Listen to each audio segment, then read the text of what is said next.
Hey, we're here at Gunners Firearms with Maggie again, and gosh, Maggie, it was interesting. We were just talking a little bit, even as we were filming before this intro, of this trend of returned guns. Because and it makes sense that you said it, because we've talked about like a certain type of gun was returned or a certain type of gun was really popular. But with the sheer volume of new gun owners out there, and not just new gun owners, but a lot of people like, myself and other people went out and bought additional guns during that time.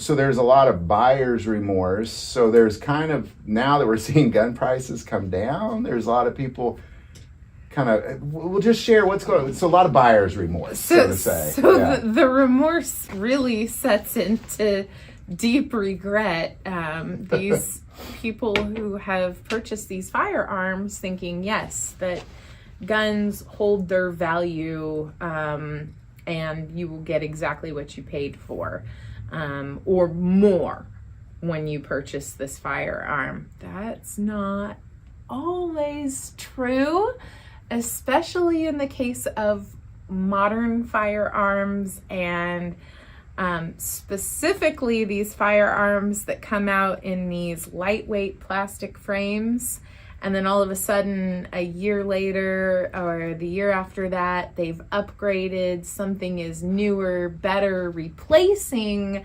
the old model with the new model and its upgraded features. So you go from the standard to the 2.0 now, or you go from a Gen 3 and suddenly now here we are 3 years later and you can buy Gen 5s of the same model and people are like, well, wait a minute, I just bought this 3 years ago. Why is this one less money than these new ones? And it's because you're a few generations behind.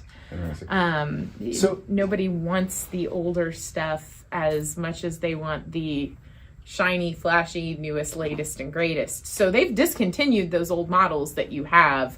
They clearance them out for cheap.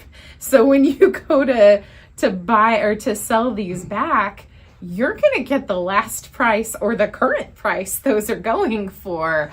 Not exactly the price that a new current generation model is going for. Now, my guess is a lot of people paid too much back during the gun surge.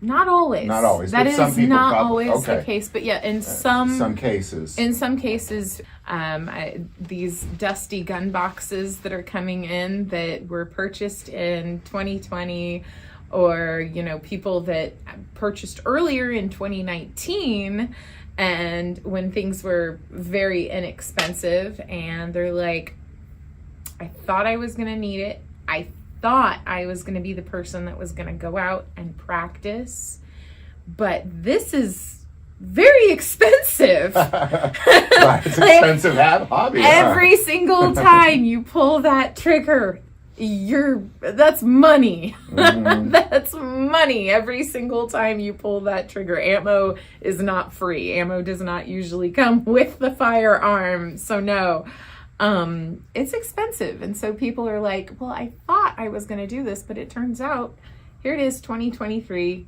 and this has been sitting in the closet since early 2020. Yeah.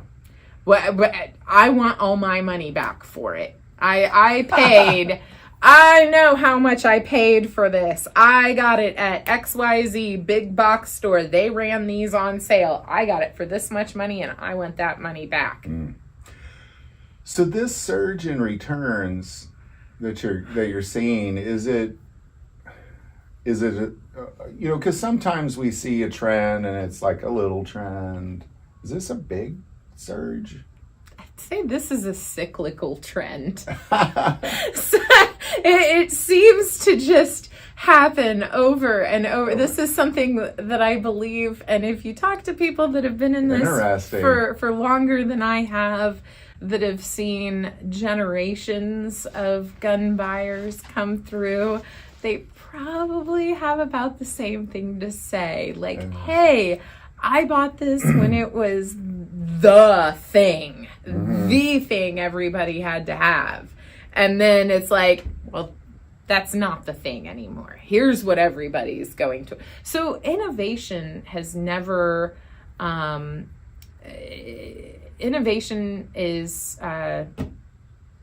it will kill the price on some of the older models for sure. Just because, hey, look, you guys said you hated these features of this gun when it came out. Well, it's taken us 2 more iterations, but look, we fixed this, or we finally made a gun that was what the consumer base had been asking for. So yeah, they just have a tendency to drop the old guns like a bad habit, pick up the newest, latest, and greatest, and I can see that, and I'm guilty of that too. I'm certainly good, because it's usually the older things that are unique that I hang on to. But the stuff that there's just a million of these out there, I just kind of bought one to test it. Now there's something new, I'm getting rid of that. I bet that's pretty common. Swiss CZ. Yeah, I'll never get rid of that Please thing. don't. I won't. That's the one gun I'll still always have. That is so that. cool. Yeah, if I only own one gun, it'll be that one. So, yeah. Yeah, I've got a Remington Model 81 in 35 Remington, and I'm like, I'm not getting rid of that one.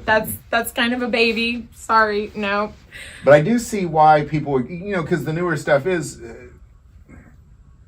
most of it looks the same. If you were to ask my wife, when I'm scrolling through guns online, to her it looks like, she compared it to black shoes. Like if I looked and she was just looking through black heels or something, and it's like, well, all those heels look the same. No, they're very different, And she's so right. Yeah. She's so right. To someone that has no idea what they're looking at, or someone who hasn't spent a lot of time on either side of a firearms counter.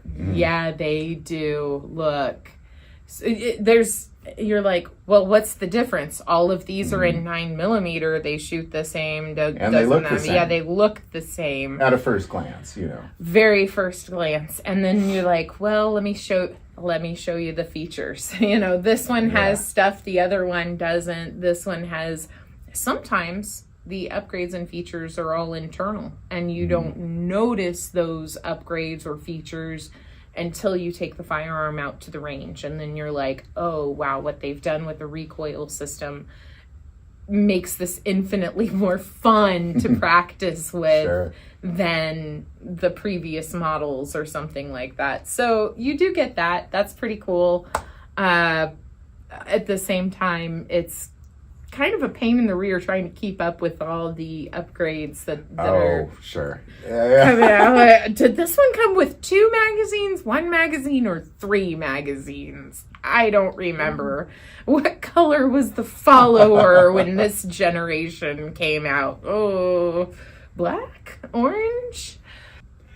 Well, and for the record, you and I have been preaching, do your research, look around, learn about the guns, look at the features before you buy, take your time. Don't just take Uncle Joe's advice, just go way before this thing even started. So, but there is in the reflection of people just go like, I just need a gun. That one's black. It goes bang. I'll take it, or my Uncle Joe said, I need this, so I'm going to go buy this. And now that I've learned about guns, I don't like it because there's so many other better guns. And yeah, my son, my brother, my dad, my neighbor, my best friend, my mom, somebody that I love, trust, and respect told me this was what I needed.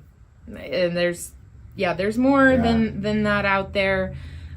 But when you do your research, you're obviously why it's so important. You're not seeing the whole thing too, and that the prices on the new stuff will eventually drop as it goes out of style. Well, Maggie, gosh, thanks for sharing this cyclic trend. Guns are hard to find. Now they're easy to find. Now they're hard to find. Now they're easy to find. Welcome to the firearms industry. This has been going on for generations. Enjoy the ride. That's right. Well, Maggie, thank you so much. We always appreciate you, and it's good to see guns coming back for sure. And You're it's such a great welcome. supply. It's so great to be here, and until next time, we'll see ya. All right. Have fun, everybody. Bye-bye.